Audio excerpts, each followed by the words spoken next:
ವಸತಿ ಶಾಲೆಗಳಲ್ಲಿ ಎಸ್ಎಸ್ಎಲ್ಸಿ ಫಲಿತಾಂಶ ಕುಸಿತ.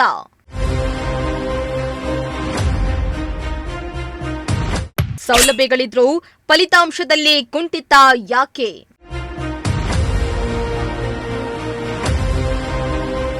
ಪಾವಗಡ ತಾಲೂಕಿನ ಸರ್ಕಾರಿ ವಸತಿ ಶಾಲೆಗಳಲ್ಲಿ ಎಸ್ಎಸ್ಎಲ್ಸಿ ಫಲಿತಾಂಶ ಇಳಿಮುಖವಾಗ್ತಾ ಇದ್ದು ಸಾರ್ವಜನಿಕ ವಲಯದಲ್ಲಿ ಚರ್ಚೆಗೆ ಗ್ರಾಸವಾಗ್ತಾ ಇದೆ.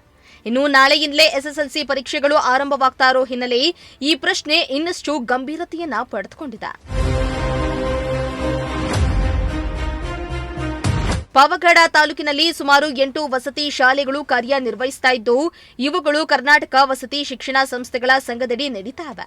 ಮೊರಾರ್ಜಿ ದೇಸಾಯಿ, ಕಿತ್ತೂರಾಣಿ ಚೆನ್ನಮ್ಮ, ಅಟಲ್ ಬಿಹಾರಿ ವಾಜಪೇಯಿ, ಇಂದಿರಾ ಗಾಂಧಿ, ಡಾಕ್ಟರ್ ಬಿಆರ್ ಅಂಬೇಡ್ಕರ್ ಸೇರಿದಂತೆ ಹಲವು ಹೆಸರಿನಡಿ ನಡೀತಾ ಇರುವ ಈ ಶಾಲೆಗಳು ಸರ್ಕಾರದಿಂದ ಕೋಟಿ ರೂಪಾಯಿ ವೆಚ್ಚದಲ್ಲಿ ನಿರ್ವಹಣೆಯಾಗ್ತಾ ಇವೆ. ಇನ್ನು ವಿದ್ಯಾರ್ಥಿಗಳಿಗೆ ಉತ್ತಮ ಕಟ್ಟಡ, ಗುಣಮಟ್ಟದ ಆಹಾರ, ವಸತಿ ಸೌಲಭ್ಯ, ನುರಿತ ಶಿಕ್ಷಕರು ಸೇರಿದಂತೆ ಎಲ್ಲಾ ಸೌಲಭ್ಯಗಳನ್ನು ಒದಗಿಸಲಾಗಿದ್ರೂ ಸಹ ಎಸ್ಎಸ್ಎಲ್ಸಿ ಪರೀಕ್ಷೆಯಲ್ಲಿ ಹೆಚ್ಚಿನ ವಿದ್ಯಾರ್ಥಿಗಳು ಕಡಿಮೆ ಅಂಕಗಳು ಹಾಗೂ ಅನುತ್ತೀರ್ಣರಾಗ್ತಾ ಇರುವುದು ಬೇಸರದ ಸಂಗತಿಯಾಗಿದೆ.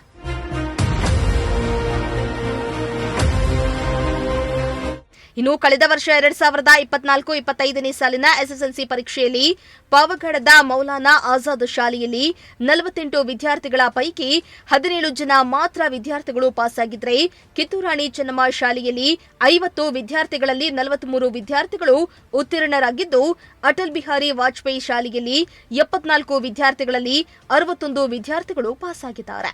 ಒಟ್ಟು ಕಳೆದ ವರ್ಷ ತಾಲೂಕಿನಲ್ಲಿ 458 ವಿದ್ಯಾರ್ಥಿಗಳಲ್ಲಿ 367 ವಿದ್ಯಾರ್ಥಿಗಳು ಪಾಸಾಗಿದ್ದಾರೆ. ಒಟ್ನಲ್ಲಿ ಪಾವಗಡ ತಾಲೂಕಿನಲ್ಲಿ ನಿರೀಕ್ಷಿತ ಮಟ್ಟದಲ್ಲಿ ಎಸ್ಎಸ್ಎಲ್ಸಿ ಪರೀಕ್ಷೆ ಫಲಿತಾಂಶ ಬರ್ತಾ ಇಲ್ಲ. ಈ ವರ್ಷ ಜಿಲ್ಲಾಡಳಿತ ಹಾಗೂ ಶಿಕ್ಷಣ ಇಲಾಖೆಯಿಂದ ಎಸ್ಎಸ್ಎಲ್ಸಿ ಫಲಿತಾಂಶ ಹೆಚ್ಚಿಸುವ ನಿಟ್ಟಿನಲ್ಲಿ ನಾನಾ ಕ್ರಮಗಳನ್ನು ಕೈಗೊಂಡಿದ್ದು ಈ ಬಾರಿ ಉತ್ತಮ ಫಲಿತಾಂಶದ ನಿರೀಕ್ಷೆಯಲ್ಲಿ ತಾಲೂಕಿದೆ. ಇಮ್ರಾನುಲ್ಲಾ, ಪ್ರಜಾಶಕ್ತಿ ಟಿವಿ, ಪಾವಗಡ.